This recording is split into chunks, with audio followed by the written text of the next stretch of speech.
La fama del Hotel Beau Rivage comienza con una tragedia. Hace más de 100 años muere una emperatriz en este establecimiento de lujo. Se alojó de incógnito, firmando con un nombre falso en el libro de huéspedes. Pero todos sabían quién era. Sí, la emperatriz Isabel de Austria. De forma totalmente inesperada, es apuñalada en Ginebra. El 10 de septiembre de 1898.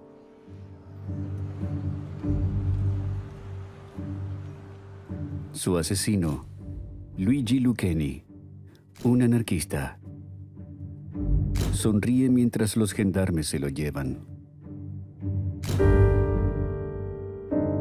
Y Sissi se arrastra hasta el Beau Rivage y muere en los brazos de la dueña del hotel.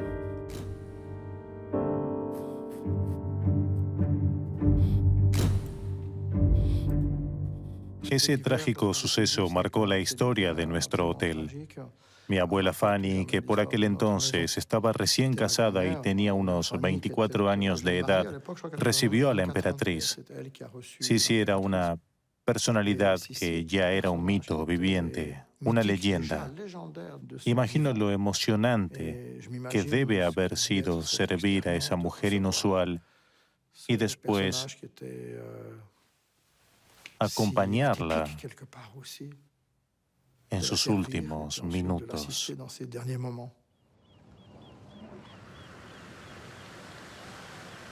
¿Qué motivo llevó a la emperatriz Isabel a Ginebra? ¿Era su primera visita a la tranquila ciudad junto al lago de Ginebra? A Sissi le encantaba alojarse aquí, a la orilla del lago de Ginebra, por lo excepcional del lugar. Le encantaba la naturaleza y hacía excursiones a la montaña, algo absolutamente inusual para una persona de su rango. Aquel día de septiembre comenzó en la calma del lago. Una compra, un paseo, nada especial. ¿Qué es lo que ha pasado?, dicen que preguntó antes de morir. Vino solo por 24 horas. La baronesa Julie von Rothschild la había invitado a almorzar. Ya había estado varias veces en el Beau Rivage, pero esta vez vino brevemente, dejó las maletas y se apresuró al almuerzo. Después hizo unas compras y comió un helado. Le encantaba el helado. Como si hubiera sido ayer. El Hotel Beau Rivage es un lugar de recuerdos. Una vitrina brilla como un joyero de épocas pasadas. En su interior, un objeto íntimo. El corsé de la emperatriz. Las gotas de sangre se decoloraron. Ese trágico comienzo marcó nuestro hotel y volvimos a ser conscientes de la historia cuando Marichka rodó las legendarias películas de Sissi en la posguerra.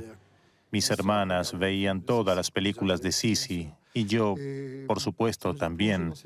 Los niños nos sumergimos en esa historia y nos dijimos, el final de la película pasó en nuestra casa. Qué trauma para nosotros, los niños, mirar esas películas de las que hablaba el mundo entero y saber que el final ocurrió en nuestra casa. El Hotel Beau Rivage está en manos de la familia Mayer desde hace 5 generaciones. ¿Qué tipo de lugar es un hotel así, donde el tiempo parece ronronear? Es un teatro y a veces se presenta una obra de boulevard, a veces una dramática. Es un lugar de vida. Cuando se fundó el hotel, a mediados del siglo XIX, no existía la competencia de hoy.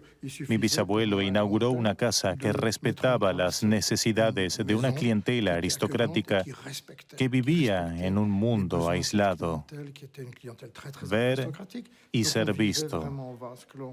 Aquí el huésped del siglo XIX siempre estaba entre sus pares. Como en todos los hoteles, la recepción es una puerta a lo desconocido. Esta recepción es joven y dinámica. No hay rastro del polvo de siglos pasados.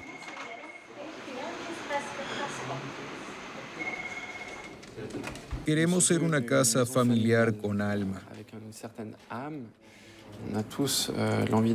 Nos divierte mucho trabajar en una casa llena de historia.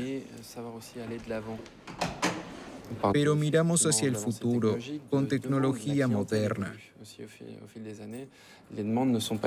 Con el correr de los años, la clientela desarrolló nuevas necesidades y debemos adaptarnos. Siempre hay que alimentar la curiosidad y ver qué hace la competencia.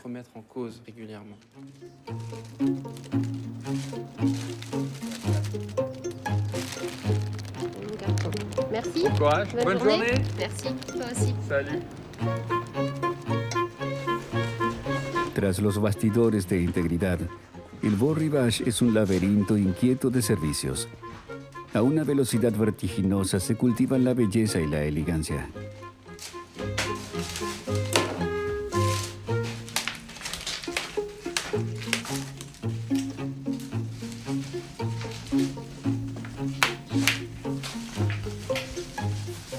Le da alma. Y las flores completan los magníficos salones. Nuestros clientes aprecian mucho las flores.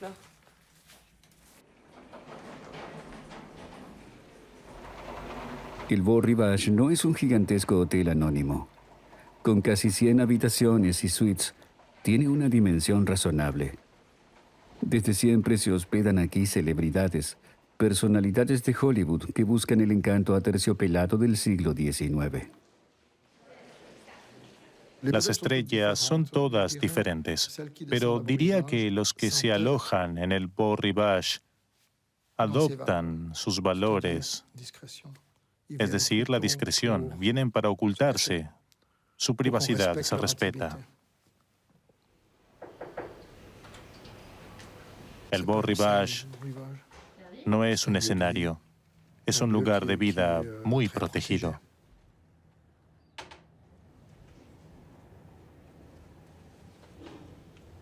Las suites de lujo dan al lago de Ginebra, con su emblemático Jet d'eau, una fuente que lanza agua a 140 metros de altura.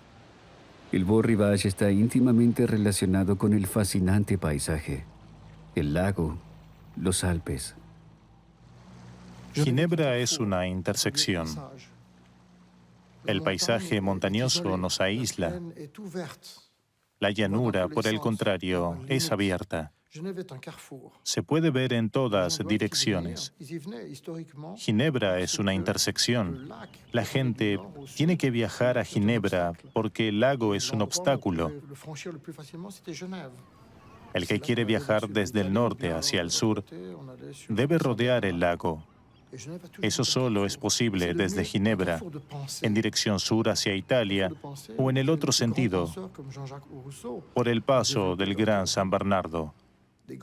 Ginebra también es una intersección del pensamiento, donde grandes pensadores como Jean-Jacques Rousseau desarrollaron sus teorías. Eso también forma parte de nuestra historia.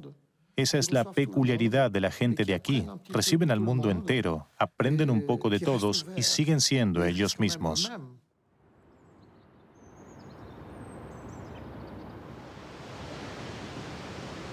Genf, Genève, Ginebra, Ginebra.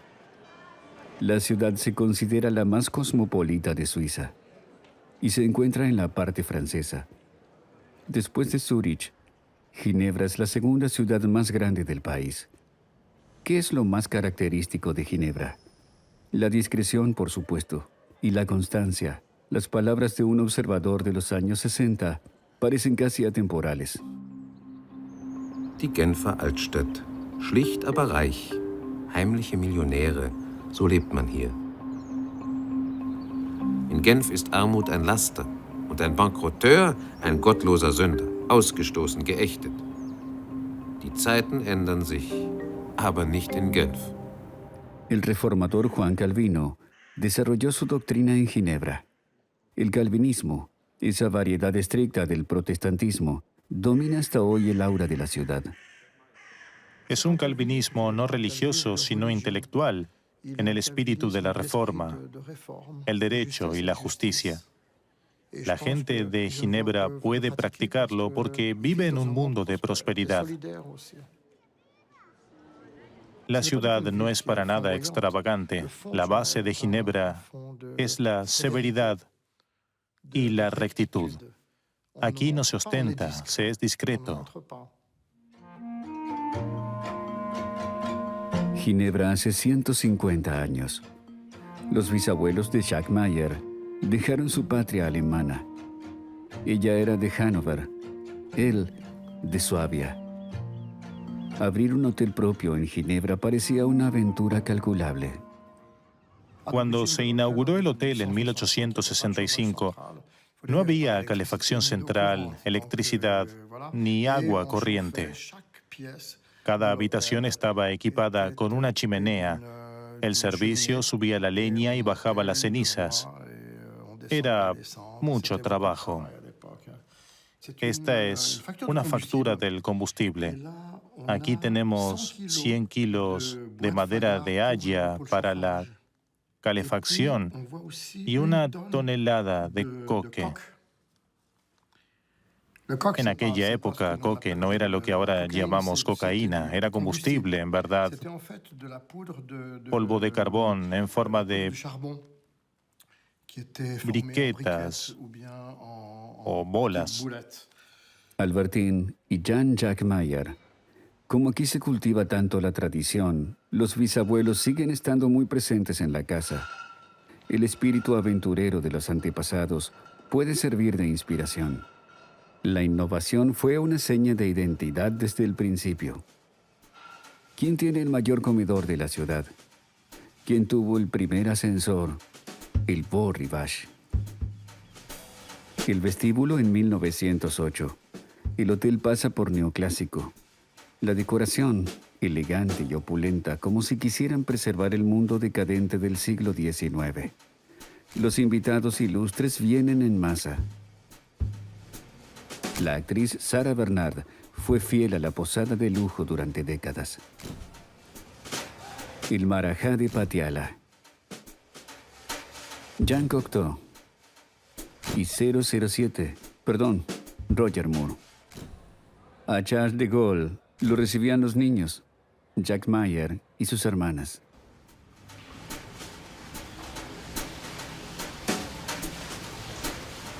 Princesas y príncipes, políticos y jefes de Estado, estrellas y estrellitas. Bart Lancaster escribió en el libro de visitas: robé una cuchara. Como los capítulos de un libro, los pisos del Beau Rivage están colmados de anécdotas. El punto culminante de la narración se encuentra en el último piso, donde se oculta la denominada suite presidencial. Aquí hizo historia una mujer, Eleanor Roosevelt. La viuda del presidente estadounidense Franklin Roosevelt se alojó en 1947 en la suite para redactar un documento importante para las Naciones Unidas en Ginebra. Estamos en un lugar muy especial, donde personalidades que configuran el mundo pasaron aquí momentos importantes. Todos esos jefes de Estado, todos esos políticos, todas esas personas que participaron en las grandes conferencias de Ginebra. Así llegamos a Eleanor Roosevelt, una personalidad inolvidable para Ginebra. Presidió la comisión que redactó la Declaración Universal de los Derechos Humanos. Es el documento fundamental de las Naciones Unidas como una estrella guía. Los hoteles de la ciudad y las Naciones Unidas tienen una relación especial. Durante las visitas de Estado, los hoteles tienen una participación especial. Son la bisagra entre la trastienda política y los comunicados oficiales, la intersección entre lo confidencial y los asuntos mundiales. Un puesto interno secreto de la ONU. The most momentous international conference of the post-war era turned the eyes of the world this summer toward the tranquil Swiss capital of Geneva. The gleaming palace of nations, the Big Four, America, England, France, and Russia, met to seek an end to a decade of Cold War. Heading the Soviet delegation were Premier Bulganin and Communist Party chief Khrushchev. Displaying Russia's planned policy of friendship, Khrushchev called Bulganin back for cameramen. Though nominally outranked by the premier, Khrushchev appeared very much the boss. President Eisenhower, accompanied by Secretary of State Dulles, offered to exchange complete military information with the Russians in a dramatic personal appeal. But the plan was rejected by Bulganin, and the president's wartime friend, General Zhukov, had left. Britain's Eden and French Premier Faure supported the daring American proposal. En esta sala de las Naciones Unidas se celebró por entonces la Conferencia de las Potencias Vencedoras, las cuatro grandes.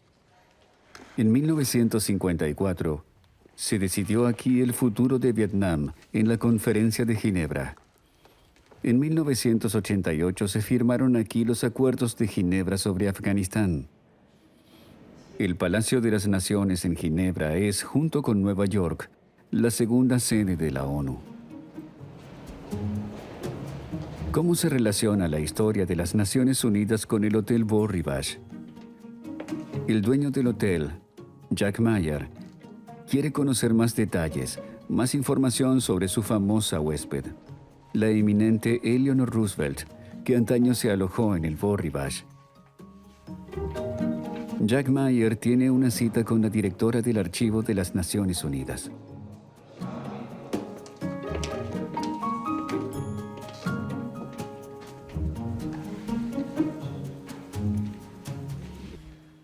El Comité de Preparación de la Declaración de los Derechos Humanos al principio se reunía exclusivamente en Nueva York.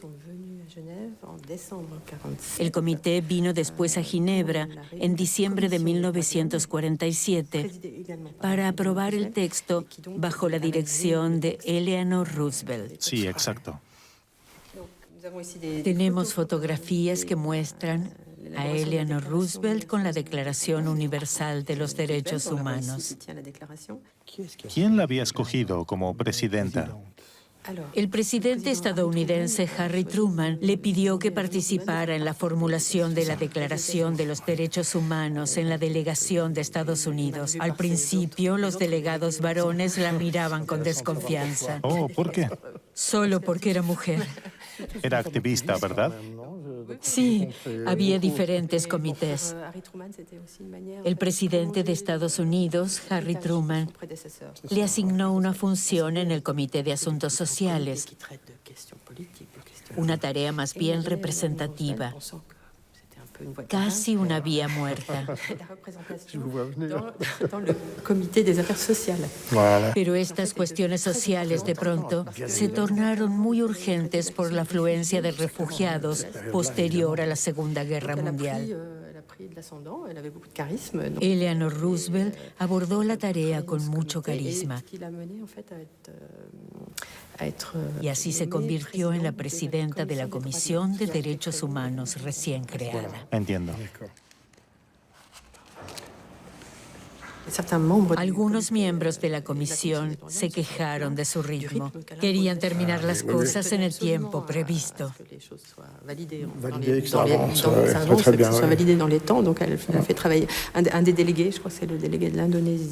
Uno de los delegados, creo que era de Indonesia, se quejó. Dijo, la Comisión de Derechos Humanos no respeta los derechos humanos porque hacía trabajar a los delegados hasta las 7 de la tarde.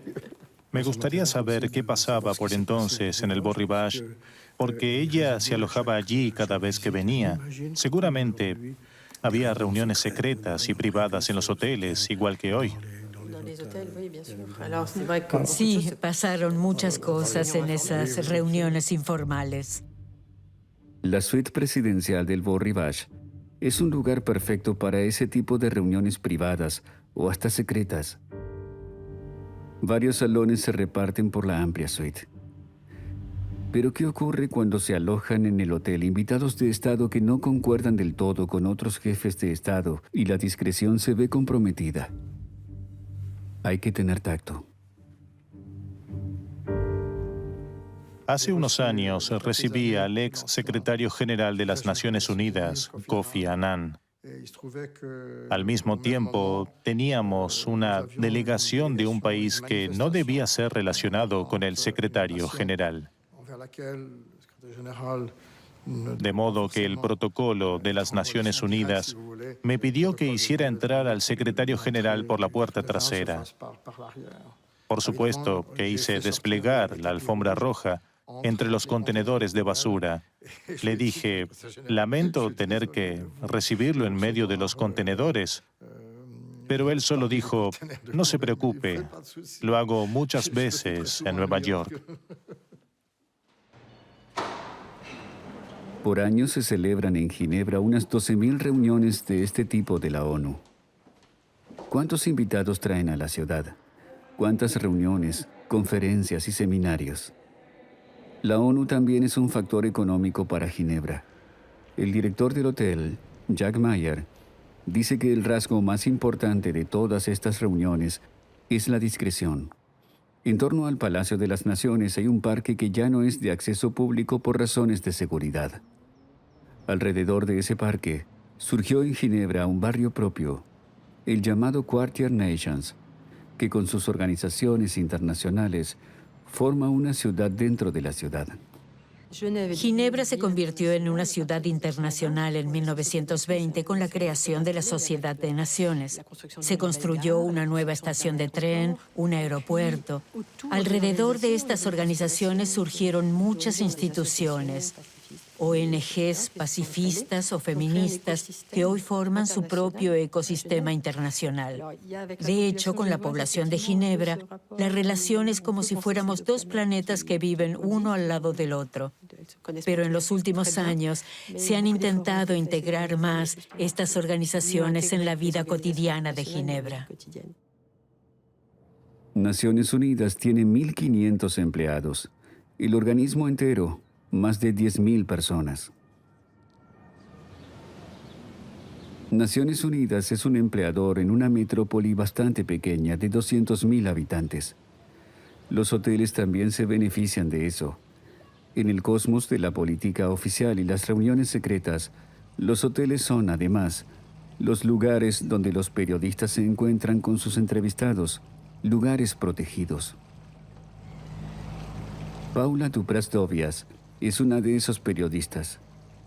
Nació en Nueva York. Como periodista de investigación cubre temas relacionados con el medio ambiente, la corrupción y el lavado de dinero. Informa para la CNN y también para Al Jazeera o France 2. La fama internacional de Ginebra se compone de dos elementos que a veces se contraponen. Por un lado, están las Naciones Unidas, la Organización Mundial de la Salud, la Organización Internacional del Trabajo, el Comité Internacional de la Cruz Roja, que tienen sede aquí. Por el otro lado está el sector bancario, que también es muy conocido a nivel internacional. El problema actual es que las historias de lavado de dinero y corrupción están tan relacionadas con los bancos de aquí que Ginebra, sin quererlo, se ha puesto en la mira internacional. La imagen de Ginebra se ha visto dañada. ¿Qué papel juegan los bancos en este carrusel de corrupción y capital? ¿Transacciones contables y depósitos de dineros para dictaduras? ¿Ginebra ya no es más políticamente correcta? Creo que Ginebra está tratando de deshacerse de algunos aspectos negativos de su imagen. Hay una cierta esperanza de que con este nuevo intercambio internacional de datos en el sector bancario, se superarán todas esas historias que mancillaron el pasado de Ginebra. La esperanza está en tratar de preservar Ginebra por lo que es realmente famosa, es decir, un centro internacional para las negociaciones y las cuestiones de derechos humanos. Que esos elementos definirán la imagen de Ginebra en el futuro. No se pueden permitir una imagen negativa a largo plazo.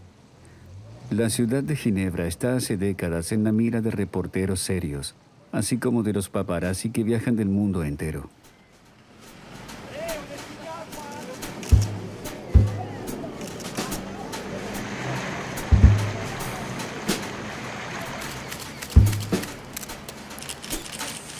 Bajo los techos del Beau Rivage siempre se celebran importantes reuniones. El hotelero debe aislar, proteger y al mismo tiempo mantenerse totalmente invisible. Jack Mayer es un experto en el entramado de intereses políticos, entretejidos financieros y problemas de imagen. El papel de un hotelero es permanecer totalmente neutral. Y aquí estamos en un entorno político que es totalmente neutral. Pero en cuanto a la economía es diferente. Defendemos una Ginebra abierta, una Ginebra que también puede desempeñar un papel social. Para eso hace falta prosperidad. Por supuesto que no es irrelevante el cómo, pero debe haber prosperidad. Pero también el Beau Rivage ha pasado por malos tiempos. Al estallar la Segunda Guerra Mundial, el hotel suizo se hunde en una crisis. Faltan los huéspedes. Las páginas del libro de visitas vacías. Suiza era un país aislado, encajado entre los bloques del norte y del sur, el este y el oeste. Estaba en la frontera de la zona libre, así que no venía nadie. Y el Beau Rivage, como la mayoría de los hoteles, estaba cerrado. Filmaciones privadas de agosto y septiembre de 1939. Muestran tropas en París, muestran tropas en Normandía. El estallido de la Segunda Guerra Mundial. La cámara también captura la ciudad de Ginebra, el lago de Ginebra, que parecen ajenos al conflicto bélico. Pero los suizos también sufren la carga de la guerra. Fue una época muy difícil. Mis padres, mis tíos, mis abuelos vivían en las afueras y solo a veces venían a ventilar, abrir las ventanas y asegurarse de que no se inundara. Por supuesto que fue una época que marcó a mis padres y abuelos. Pero después vino una nueva generación. Se reanudaron los negocios y llegaron muchos nuevos turistas a Ginebra. Querían una nueva vida, una vida diferente, y por eso Ginebra se recuperó rápidamente después de la guerra.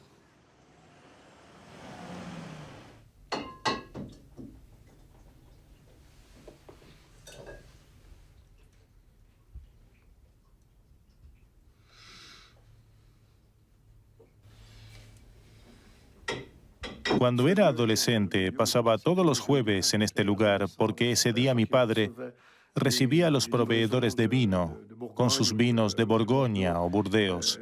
Yo lo ayudaba a abrir las cajas. Mi trabajo consistía en asegurarme con una regla de que las botellas estuvieran perfectamente alineadas. No se permitía ni 2 milímetros de desplazamiento. Mi padre le tenía prohibido al sommelier tomar ninguna botella sin su autorización. Cada botellero estaba etiquetado con el nombre del vino, el origen, la cosecha, la cantidad y el precio de compra. No obstante, escribía el precio de compra a la inversa para que los huéspedes no supieran el precio de verdad. Para mantener el control adjuntaba estas tarjetas. Me pasé la infancia cortando estas tarjetas en redondo, que él después colocaba en el botellero. Estas son las botellas más valiosas. ¿Cuál es esta? Un Musigny del 79. De 1979. ¡Qué botellas tan bonitas!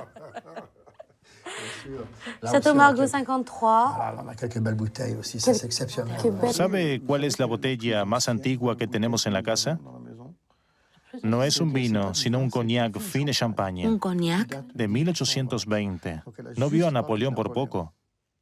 Todavía tenemos algunas botellas. Mis padres las compraron en una subasta. Fue hace mucho.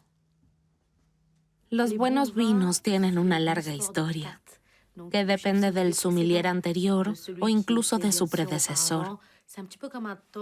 Esto es un templo del vino. Las botellas conservan el polvo y su historia. El trabajo de un sommelier es perpetuar la historia, que es también la historia de la casa. Añado mis conocimientos, los vinos que me gustan o que descubro, pero siempre respetaré la historia. En Beau Rivage, los vinos son de Burdeos y Borgoña. Espero que estas botellas permanezcan siempre aquí, por el legado y los futuros sommeliers.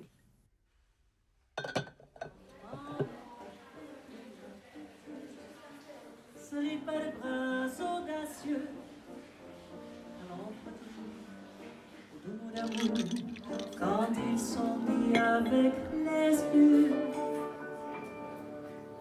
moi qui l'aimais tant, je le trouvais le plus beau de Saint-Jean. Je restais brisée, sans volonté, sous ses baisers.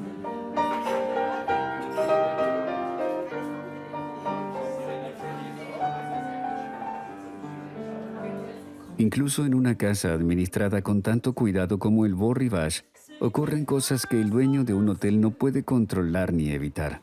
Hace unos 30 años se desató un drama en el Beau Rivage.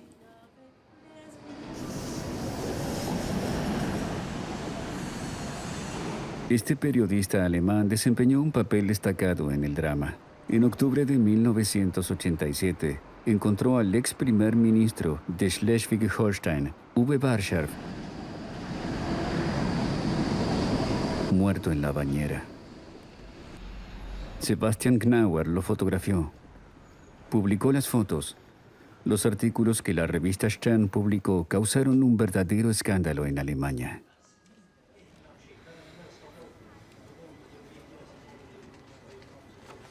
El Beau Rivage es, por supuesto, un lugar bastante ideal para entrevistas. Sí, si bien la dirección del hotel quizás no aprecie tanto que se hagan entrevistas políticas en sus instalaciones, se puede crear un buen ambiente, también en hoteles buenos, muy buenos, donde el huésped también se sienta cómodo, donde quizás se abra y se sienta un poco como en casa.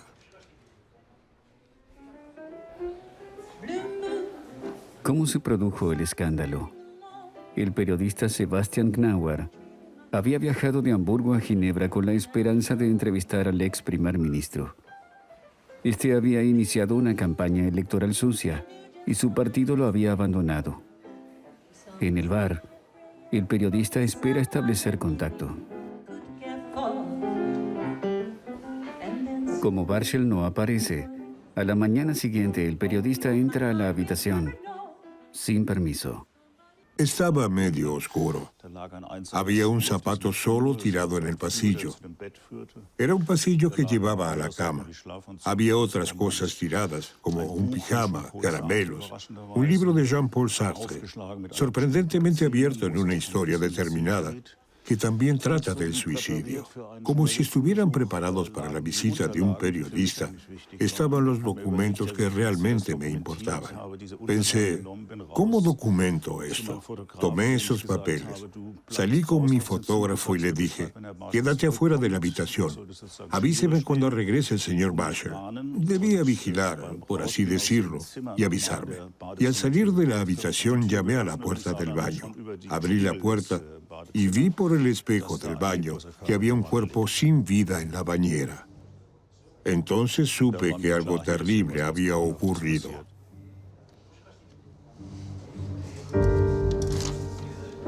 Ein Mitarbeiter der Illustrierten Stern fand Barschel tot im Badezimmer. Die Tür zu Barschels Erste Zimmer... Meldungen, nach denen sich der CDU-Politiker erschossen haben soll, wurden von den Reporter fanden ihn in einer gefüllten Badewanne. Sein Kopf ragte aus dem Wasser heraus. Barschel war, abgesehen von den Schuhen, voll bekleidet. Ce sont des 87. Fue en 1987. Y esas son cosas que pueden pasar en cualquier lugar, en cualquier momento. Nuestro papel es afrontarlo como en un lugar público donde nacen los niños. Este es un lugar de vida. Aquí la gente nace, se casa, muere. Así es la vida. Y un hotel es la vida. Un político muerto en la bañera. Para el hotel, este evento fue un desastre. Durante semanas, periodistas y fotógrafos acamparon frente a las puertas de la casa. Investigadores suizos y alemanes trataron de averiguar si había sido un suicidio, un asesinato o muerte natural. ¿Cómo afronta hoy el hotel ese acontecimiento trágico? Solo hay una respuesta consecuente: la discreción. La habitación número 317 ha desaparecido. La vida continúa. Salen 2 menús de ranas, ravioles, salmón, bogavante, lenguado, foie gras y 2 veces corzo.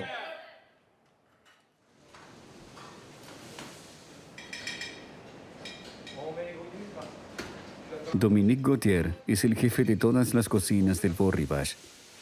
Como su predecesor, obtuvo una estrella Michelin en 2009. El restaurante Le Chat Botté, El Gato con Botas, abrió sus puertas a la ciudad hace 50 años. Los años previos, el restaurante del hotel sirvió exclusivamente a los huéspedes de la casa. Los productos también llegan del lago, las montañas. Son de temporada y regionales.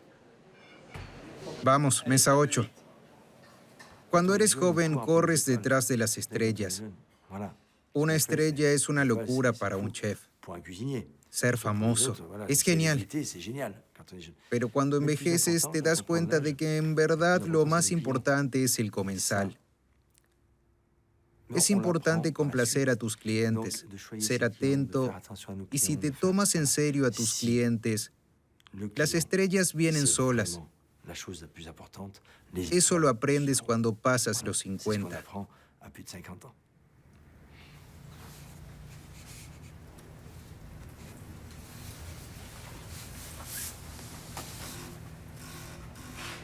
El verdadero arte de la mesa consiste en hacer que sea amigable.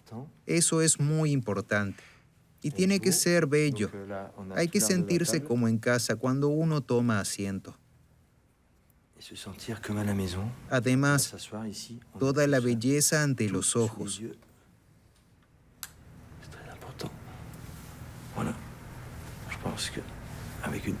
Una mesa puesta así invita a cenar. Entradas para 2. Muslos de rana rebozados y después fritos servidos con una espuma de ajo y leche. Salsa de espinacas y albahaca fresca.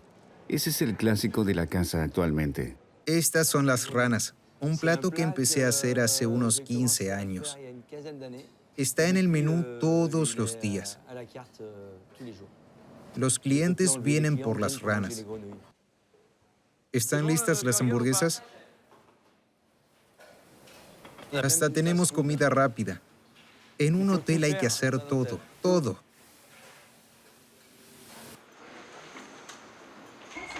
El Beau Rivage se inauguró hace poco más de 150 años. Podría decirse que es un vejestorio, un hotel de lujo para la alta sociedad o un lugar de vida donde se refleja el gran mundo. ¿Cómo se preserva la tradición y se es moderno a la vez? Tenemos la suerte de tener una clientela muy fiel que viene desde hace muchos años. Claro que intentamos ocuparnos de esos clientes, así como de sus hijos o hasta de sus nietos. que ahora tienen otras pretensiones.